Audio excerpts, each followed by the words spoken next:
Lorsqu'une étoile beaucoup plus massive que notre Soleil arrive en fin de vie, elle explose en supernova. Son cœur s'effondre alors sur lui-même.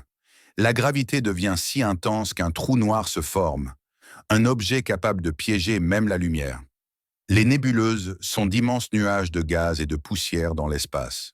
Composées surtout d'hydrogène et d'hélium, elles sont souvent le lieu de naissance de nouvelles étoiles. La matière noire est invisible, mais elle représente une grande partie de l'univers. Les scientifiques savent qu'elle existe grâce à son influence gravitationnelle sur les galaxies, même si sa nature reste encore inconnue. Au cœur des étoiles, l'hydrogène fusionne pour former de l'hélium. Cette réaction nucléaire libère une immense quantité d'énergie, produisant la lumière et la chaleur que nous observons depuis la Terre. Depuis le Big Bang, l'univers est en expansion. Les galaxies s'éloignent les unes des autres, comme des points dessinés sur un ballon qui gonfle. Plus elles sont loin, plus elles s'éloignent vite.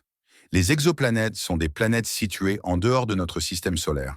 Certaines orbitent dans la zone habitable de leur étoile, où l'eau liquide pourrait exister.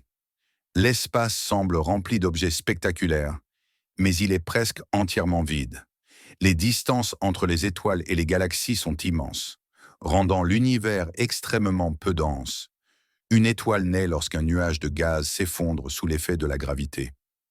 À mesure que la température augmente, la fusion nucléaire démarre, donnant naissance à une nouvelle étoile. Les trous de verre sont des structures théoriques prévues par la relativité générale. Ils pourraient relier deux points très éloignés de l'espace-temps, mais aucune preuve de leur existence n'a encore été observée. Dans le vide spatial, le son ne peut pas se propager. L'espace est donc silencieux.